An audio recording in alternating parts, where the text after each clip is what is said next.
Hello, I'm Dr. Anil Kodi. I'm a consultant in reproductive medicine, surgery and assisted conception at the Homerton Fertility Centre in London. And what are we talking today?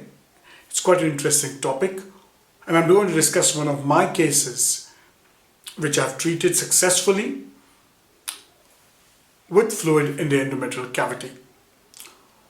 I've done a review on this page on fluid in the cavity, and what we know is that fluid in the cavity has a negative impact on pregnancy rates. The larger the amount of fluid, the more negative is the impact. And also, what do we see? We see a large number of patients go from doctor to doctor, and every doctor tries something different with the aim to get rid of the fluid in the endometrial cavity. And this story also goes the same way.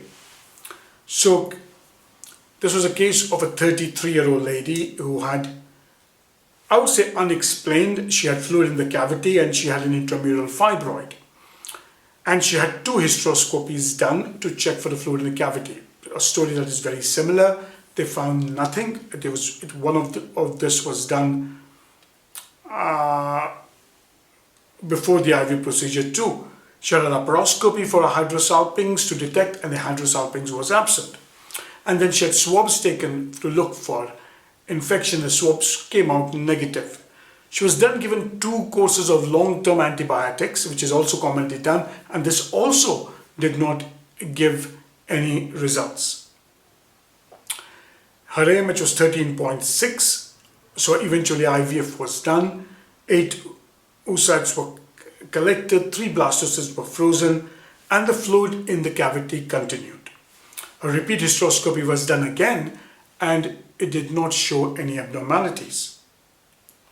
So here are the pictures, and if you have a look at it, it was a fluid which was occurring right through the cavity, and on a 3D you could see it in the lower part of the cavity. So if you see on the fundus, the endometrium seemed to be reasonably okay.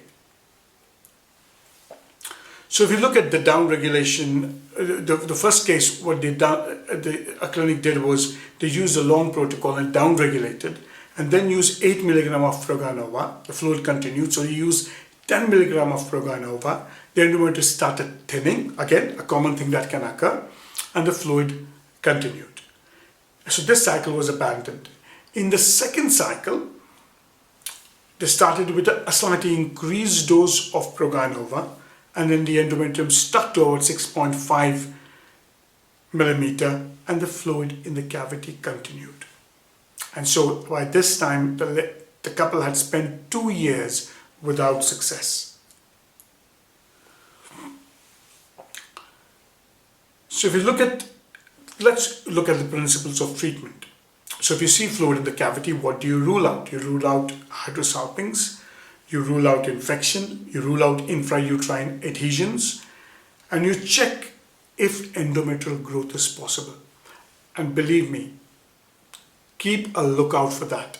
So if you see endometrium growing around the fluid in the cavity, you have hope, because one of the best factors in idiopathic collection of fluid is a healthy and a well-growing endometrium.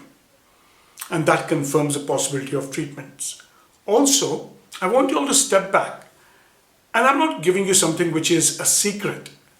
It is, how does high-dose estrogen acts? So what happens to the ovary and the hypothalamic pituitary junction level?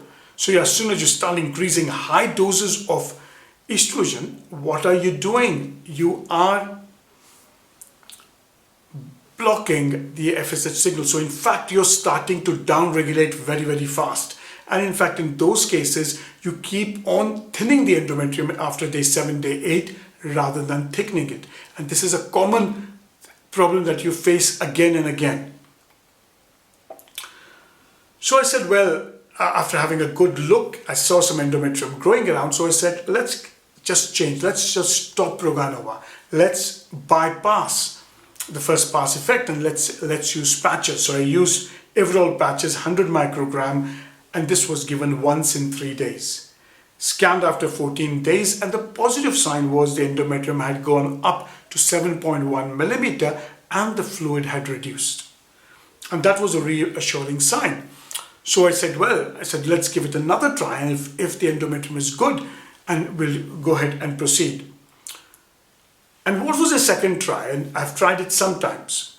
So I used letrozole for 7 days, and the reason I used letrozole was not to thicken the endometrium. I wanted multifollicular growth.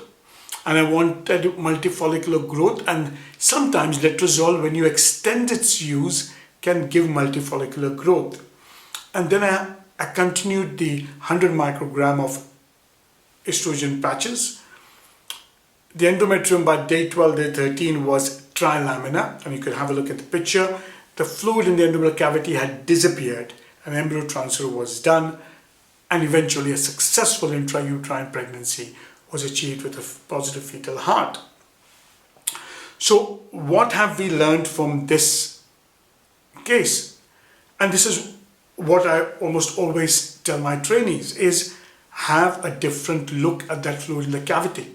And once you start the search to try and give high doses of estrogen or do repeated hysteroscopies, and when you find nothing, somebody else repeats it because you think, well, I may do something better, but that doesn't happen. And you end up literally giving high dose of estrogen or using the coil or doing adhesiolysis when none is necessary. And sometimes I'll say, well, if you haven't found anything, take a step back and try and work with nature and use the elements of the uterine structure itself to be able to get a good result. Thank you very much. If you've liked this talk, please like the page, share it. And if you want to see us at a meeting we're doing in Kolhapur, it's one of the meetings with a large number of researchers from across UK and India.